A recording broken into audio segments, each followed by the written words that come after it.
शंकर पर जल चढ़ाने का जो भाव वर्णित किया जाता है कि हम शंकर को मंदिर में जाकर जल चढ़ाते हैं तो खड़े खड़े चढ़ाएं कि बैठकर चढ़ाएं। बहुत ध्यान देना साहब। शंकर में मंदिर में जाकर हम भगवान शंकर को जल चढ़ाएं तो खड़े होकर चढ़ाएं कि बैठकर चढ़ाएं। अब दो तरह का शिवलिंग है मंदिरों में, दो तरह का शिवलिंग का निर्माण होता है, ठीक है। एक विष्णु शिवलिंग, एक शक्ति पार्वती शिवलिंग। दो तरह का शिवलिंग मंदिरों में होता है, दो तरह का शिवलिंग मंदिरों में होता है। समझ लेना बहुत अच्छी तरह से। एक शिवलिंग वो होता है जो जमीन पर डायरेक्ट जलाधारी रहती है, शिवलिंग रहता है, ऐसी जलाधारी पूरी की पूरी, और शिवलिंग जमीन पर रखा रहता है, भूमि पर रखा रहता है, डायरेक्ट जमीन पर।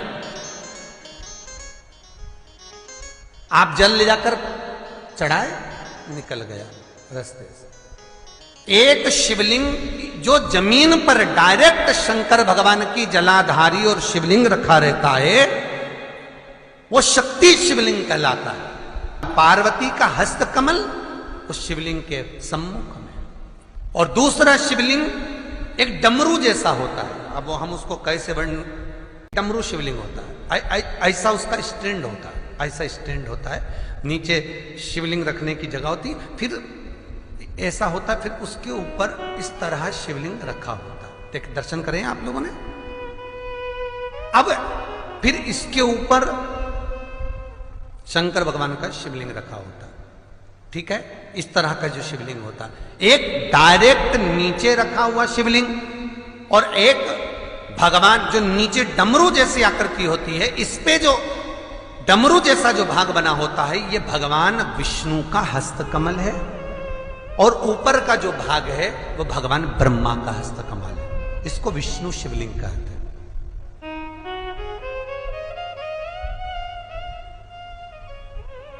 इसको हरीश्वर महादेव भी कहा जाता है। कौन सा महादेव कहते हैं?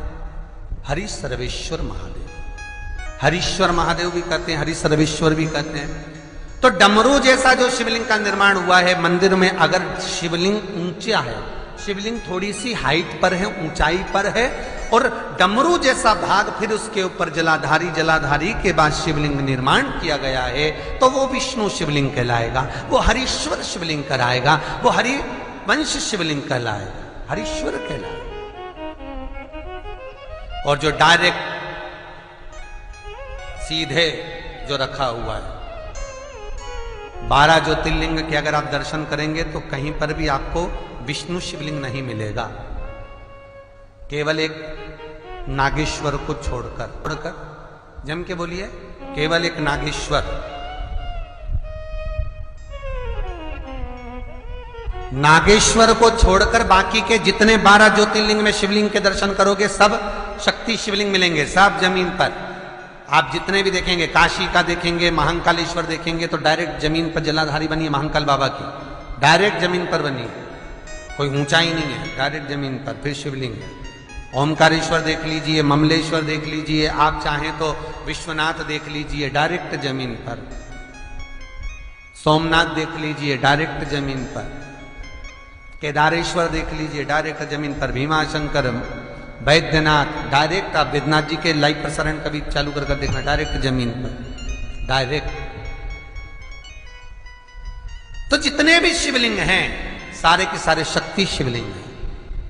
जो डमरू के भाग पर रखा हुआ है वो हरीश्वर शिवलिंग, विष्णु के हस्तकमल पर जो रखा है, तो शास्त्र कहता है आप शक्ति शिवलिंग का जब जब अभिषेक करें, बहुत ध्यान रखना अपनी जिंदगी में इस प्रसंग को श्रावण के महीने में बहुत ध्यान रखना।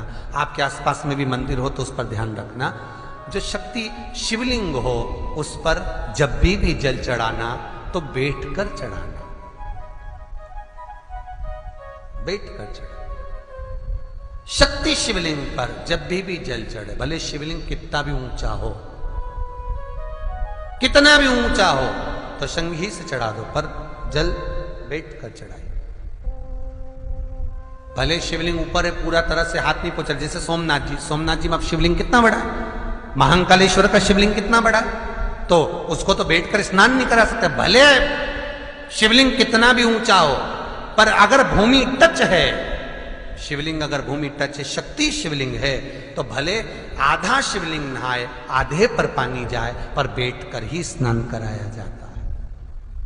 और महाराज यदि हरीश्वर शिवलिंग है, अर्थात भगवान विष्णु के हस्त कमल पर, ब्रह्मा के हस्त कमल पर यदि शिवलिंग है, तो वो शिवलिंग का जब भी स्नान कराएंगे, अभिषेक कराएंगे, पूजन कराएंगे, तो खड़े होकर ही करना है। और खड़े होने का भी तरीका होता है, दोनों चरण बराबर में रखकर कभी भी शंकर भगवान के शिवलिंग का स्नान नहीं कराया जाता। दोनों चरण बराबर रखकर, अगर हरीश्वर शिवलिंग है, किसी मंदिर में शंकर को जल चढ़ाने के लिए आप गए हो और शंकर को जल चढ़ा रहे हो, तो हरीश्वर अगर शिवलिंग है तो दोनों पांव बराबर रखकर नहीं, एक सीधा चरण थोड़ा सा आगे रखिए और उल्टा चरण थोड़ा सा पीछे रखकर भगवान शंकर का जलाभिषेक करने पर लक्ष्मी जैसे अपने चरण रहते हैं, भगवान शंकर उसी तरह से लक्ष्मी को दौड़ाते हुए अपने घर में प्रवेश कराते हैं। लक्ष्मी भागती हुई, अगर जो पुष्टि मार्ग से जुड़े होंगे, जो भगवान ठाकुर जी की सेवा करते हैं, पुष्टि मार्ग से जुड़े हों, श्रीमद वल्लभाचार्य जी से, वल्लभ कुल बालकों से जिनका ब्रह्म संबंध हुआ है, ऐसे अगर जीव हैं, वैष्णव जीव हैं, तो वो दर्शन करते होंगे ठाकुर जी, यमुना जी और महाप्रभु जी का। तो कैसा दर्शन करेंगे? श्रीनाथ जी का दर्शन करेंगे तो दोनों पांव श्री जी बाबा के, मेरे ठाकुर जी के बराबर पर है, नाथ द्वारा वाले श्री जी बाबा के, गोवर्धन नाथ जी के दोनों पांव चरण बराबर। श्रीमद वल्लभाचार्य जी का दर्शन करेंगे तो दोनों चरण बराबर के फोटो में मिलेंगे। पर यमुना जी का अगर आप दर्शन करेंगे, पटरानी यमुना जी का जब दर्शन करेंगे, तो यमुना जी का चित्र का दर्शन करेंगे, तो यमुना हमेशा एक पांव यमुना जी का आगे मिलता है। क्यों?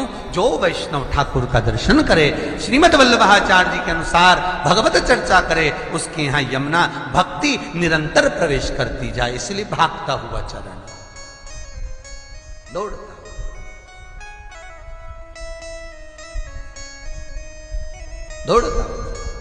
तो शंकर भगवान का अगर हरीश्वर शिवलिंग है, कहीं शिवलिंग डमरू आकृति पर, अगर ऊंचाई पर है, हरीश्वर है, तो फिर जल खड़े होकर चढ़ाए, चरण आगे पीछे।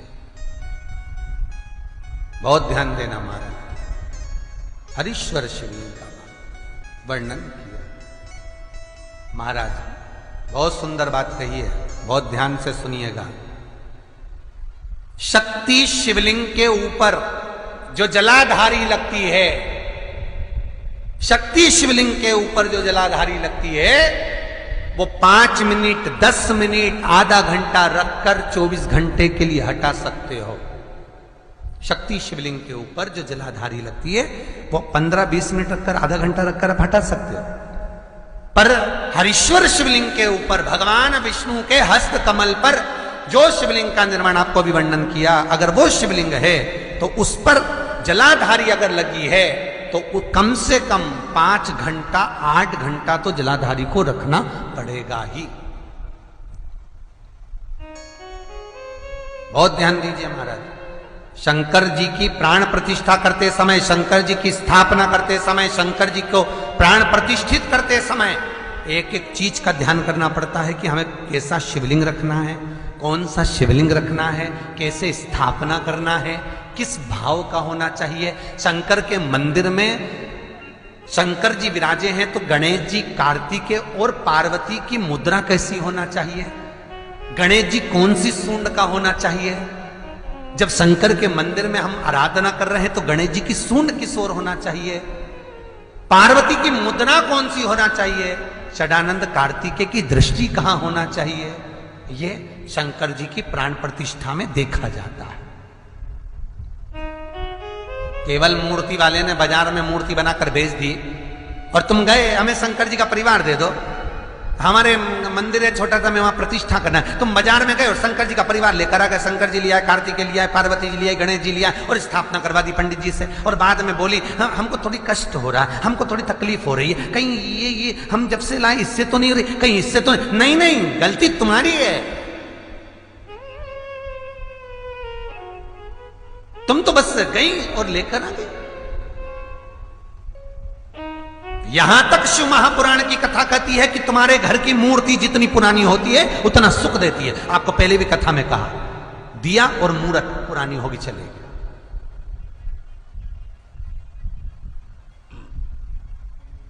पुरानी चढ़े हुए जल को जब आप थोड़ा सा लेकर आते हो, आपको बताया था ना कि खाली लोटा नहीं लाना चाहिए, खाली कलश शंकर जी के मंदिर से वापिस नहीं लाना। शंकर भगवान को जल चढ़ाया, चढ़ाने के बाद थोड़ा सा जल हाथ में या कटोरी में या कलश में झेल लिया, भले 2 बूंद लाओ पर अपने घर पर लेकर आओ। उस 2 बूंद जल का भी स्पर्श कलश के अंदर हाथ की 3 उंगलियां लगाकर अगर त्रिशूल पर टच कर कर मात्र आपने उस कलश के अंदर लगा दिया और वो जल भी आपने अपने घर पर छोड़ दिया, छीट दिया या उसका आचमन मात्र हो गया, तो व्यक्ति का यश बढ़ना अपने आप प्रारंभ हो जाता है, उसकी यश की प्राप्ति उसको होने लगती है। शिवलिंग पर जल चढ़ाने का नियम जाने और